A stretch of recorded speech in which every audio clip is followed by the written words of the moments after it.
Water will soon be my air, everywhere and within.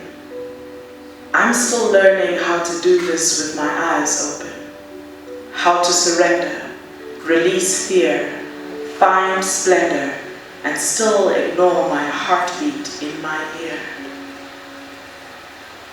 I was swept off my feet by the tide of a merchant. In his legs he carried tales of borders that brought us here. He left in my womb the gift of a sea urchin that I have to meet floors to breathe life to here. I must pick myself up from your memory. The journey of love is never all that clear.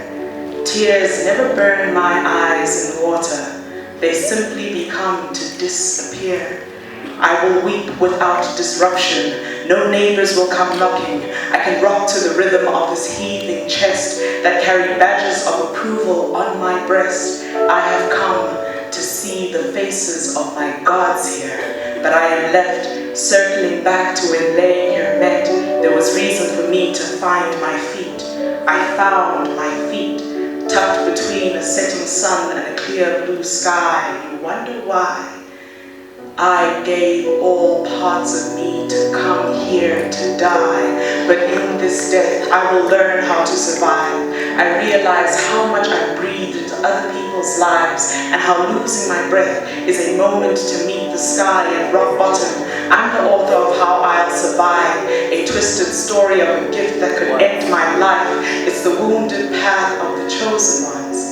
This gift that I carry, that has somehow carried me into defying gravity.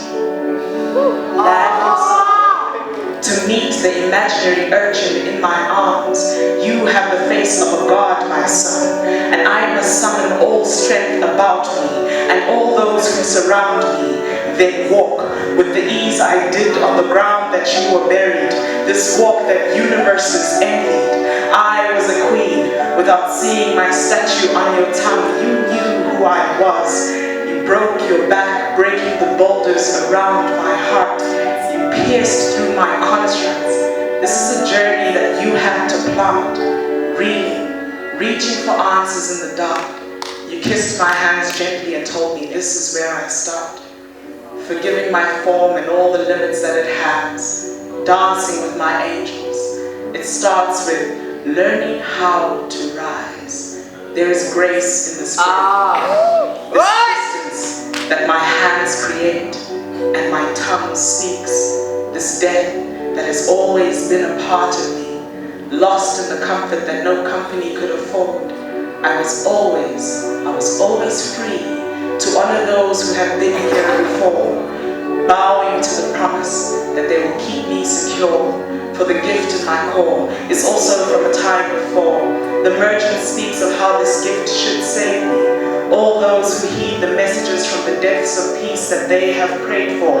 But I'm here to agitate the dust that has settled on the floor, to listen to what the elders have never dared to speak of before, to face exactly what I came down here to look for. And with every rotation I become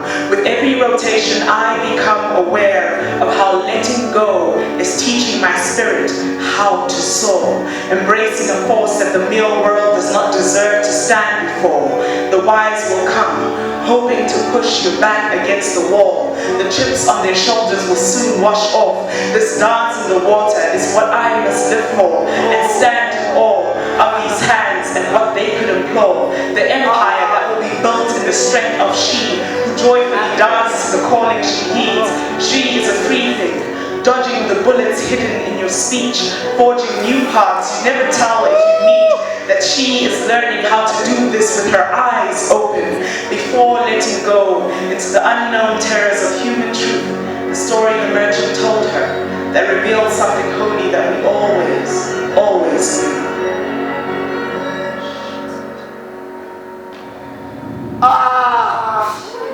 Yo! Woman is always defying the laws of physics. Woman is basking in your bubble of doubt. What? Woman is always breathing you out. Woman is never the sacrifice. Instead, woman is the gift itself. Woman never meets the surface. She's always the magic bubbling in a sacred space, always beneath the surface, in hopeless surrender, in one with splendor.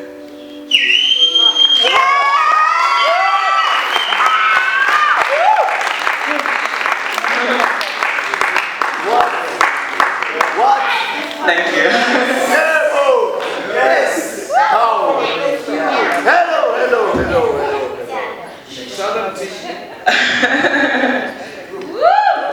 Sure, what a way to start.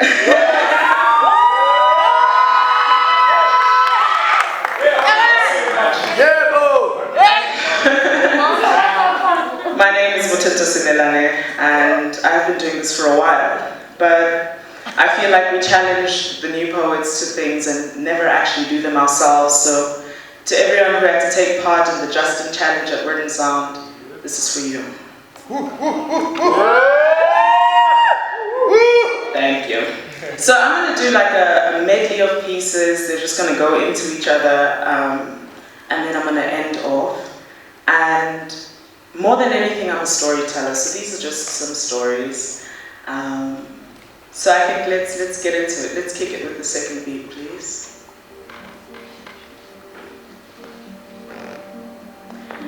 It's so obvious to us how truth fails to hide behind fluffy white skies and all the pretty white places you create for it.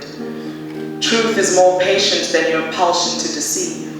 So when she packs her bags to leave, she sends warnings before you receive her. She will wake you up at midnight, shave your head of sleep until you're bone sober, wipe the dreams from your lids, then set your ears into submission with buzzing or whistling. She will send visions to your eyes, discomfort to your chest, make you thirst for water, light a cigarette in the midnight, curse the afternoon coffee you drank then. In the height of your defeat, she will release you into an eternity of dreams where you cannot unsee what they teach. The truth is on its way, coming to yank the lies out of the mouths that preach it, coming to flood eyes with salt water that you may see again, coming to unleash the power of our gifting, to restore the order of the tribe again, coming to make black undeniable again. You will soon understand why you turn your chest to smoke. You look like a bowl breathing in bed.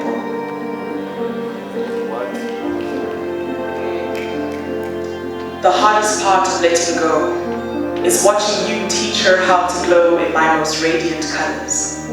The hardest thing to hear you say is nothing to me, and dedicate all beauty to she who has never seen your ugly, never scraped your limp body from the floor, soundproofed the rooms from your howling, cleaned bloodstains from your clawing, held you as you crumbled, watched your unlearning rage behind your eyes, lost her breath with you because of you.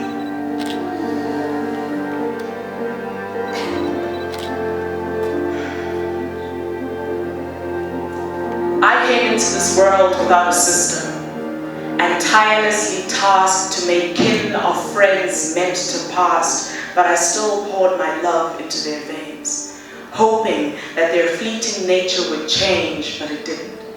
I hoped that my love coursing through your veins would stop them from burning in the raging flames of my fury. I hoped that the red-hot passion venturing through their bodies would provide enough oxygen to survive my suffocating embrace. I have poured all parts of me into daring to love like that again and again. But 3 times over, I have been left with the spilt rivers of my blood offerings, and I am too wounded to entertain the thought that I will have a twin flame that won't burn out, a resilient one, strong enough to make it through a bout, a friend on whom I can depend. I can close my eyes without the fear of you not being there. I came into this world without a sister, and maybe it was by design. My husband and 5 brothers will do. just fine. Like it to This is a fight to white people in the corporate space, honestly. I've had a hellish week. I had someone who literally snapped her fingers in my face to get something done. So this is for her. I can't say her name also, goodbye. When you peel back the rainbow from my smile, I am still blue sky with virgin clouds, becoming an undeniable rage-struck crown. I'll start that again. When you peel the rainbow from my smile, I am still blue sky with virgin clouds, becoming an undeniable rage-struck frown. In the dark, I am a shadow with gnashing teeth, ready to rectify the weapons you call speech, dear white woman in corporate. Relaxing my hair is not an exercise to see how long black hair can be. The time I've spent in this industry justifies why I should be here, in your gin-stained Fridays and company retreats here, telling you that your strategy is weak here. Telling you that unicorns are not draped in black skin. We deserve to be compensated for our time. Our senior titles suit us just fine for holding back the fuck yous that you actually deserve. All to preserve this corporate identity that slits our throats and bleeds over payslips our families own.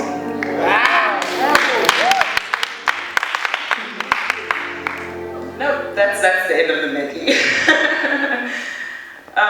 The last piece that I'm going to do is really speaking to relationships and how we often get into a cycle of things just happening and you not seeing the work that it took to get that to happen.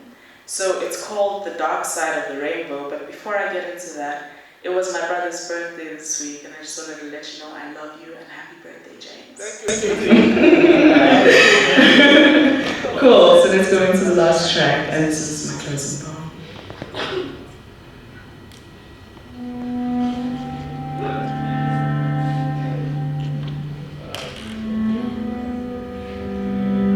Only I know how to swallow your ugly, fill your gaping holes, understand, wait, be silenced by your anger, be silenced by your fear.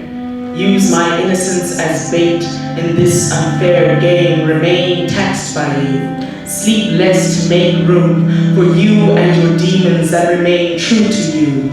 Choke up the dreams that we once shared and understand. Wait. Be small enough, but big enough to fit in your mouth. Smile politely. Care, not care. Love you hard. Love you long. Love you till you take it for granted, understand. Wait, be still, dance a little, focus, let loose a little. Demons in my bed, in my bank account, tormenting my time, living off my effort, clean, not clean, understand. Wait, swallow, swallow, swallow your ugly. Hold on to the beautiful to weather this storm. Wait, understand, wait, mean it, not mean it. Receive sympathy, have it snatched from me. Cook into eternity. Comfort food that left a bloated tummy, then rob that tummy. Leave me alone, abandoned in panic, sleep alone, sleep back to back. Wait for you to turn and hold me. Home with the sunrise when it suits you. Wait to talk about it, wait to break. He has the stage now. There was never enough space for the drama of two at this table for one. Feel like coffin uncomfortable, but be comfortable and just understand. I didn't mean it like that, I'm sorry, understand. Wait.